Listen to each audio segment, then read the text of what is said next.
If 2026 is your target year, now is the time to prepare your credit, finances, and strategy. So you want to buy a home in 2026? Well, you've come to the right place. We're about to lay out the exact roadmap you need, breaking down the steps you should be taking right now to make that dream happen. Let's dive in. Okay, let's be real. Is 2026 the year for you? Maybe you're picturing that first place to call your own, or maybe you need more room for a growing family. Whatever it is, the dream is the fun part. But you know what turns that dream into a set of keys?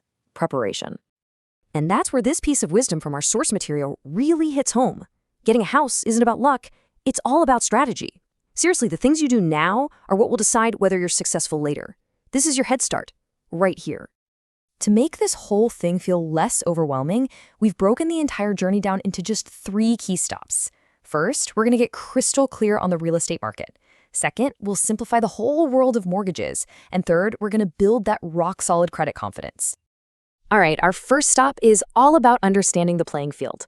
This is where you stop seeing the market as this big, confusing mess and start seeing it as a map full of opportunities.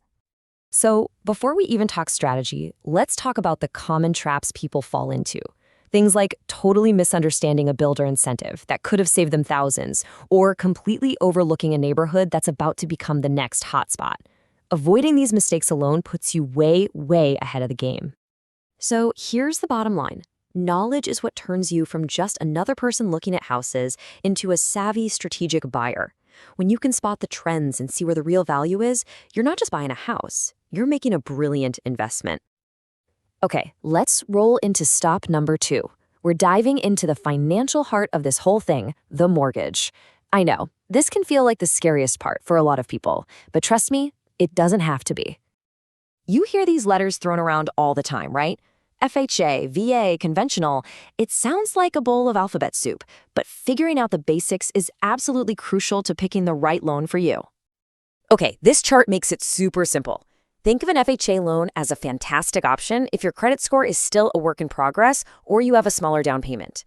A VA loan, that's an amazing, hard-earned benefit for our service members, often letting you get into a home with 0 down. And a conventional loan is usually the go-to for buyers with really strong credit. It's not about which one's best, it's about which one's best for you. Now here's another term you absolutely have to know, DTI. All it is, really, is a lender's way of looking at your finances. They look at how much money you bring in each month versus how much you have to pay out for debts. Keeping that DTI number low just sends a loud, clear signal that you can easily handle another monthly payment. And hey, don't forget this little gem. That old idea that you absolutely need 20% for a down payment, that's mostly a myth these days. There are so many programs out there designed to help with down payments and closing costs. You just have to know to ask about them. All right, time for our third and final stop, your credit. Look, if the mortgage is the engine of the car, your credit score is the key that starts it. This is without a doubt the foundation of your entire home buying power. I absolutely love this metaphor from the source because it's so true. You can find the perfect house in the perfect neighborhood and know exactly which loan you want. But if your credit isn't solid, that door to home ownership is going to stay locked. So how do we build that key? Here are 4 super powerful moves. 1, check your credit report for errors and dispute them. You'd be shocked how often they pop up. 2, have a healthy mix of credit. 3, and this one is non-negotiable, pay your bills on time. All the time. And 4, this one's huge. Keep your credit card balances low. Try not to use more than 30% of your available limit. It just shows lenders you're responsible. These 4 things can make a massive difference. And that's the real goal here, right? It's about changing the whole feeling of the process.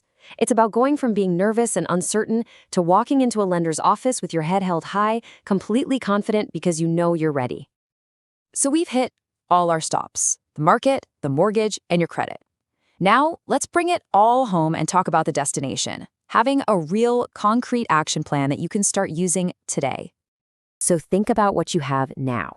This isn't just a bunch of random information. You have a clear strategy. You've got a roadmap, you have the confidence to talk to the pros, and you have the knowledge to spot those opportunities others might miss. And look, if you take only one thing away from all of this, let it be this. That amazing feeling you get at the closing table, that moment doesn't just happen. It's earned months and sometimes even years in advance with smart, focused preparation. So now the ball is in your court. You have the map, you know all the stops along the way, you can see the destination. The only real question left is, what's your first step going to be? Planning to buy a home in 2026? Thinking about upgrading, investing, or making the move to the Houston area? Then listen, the time to prepare is not next year. It's now. Join us for Doorvana Talks, a powerful real estate masterclass happening Saturday, November 29th from 11 a.m. to 1 p.m. CST, live on Zoom.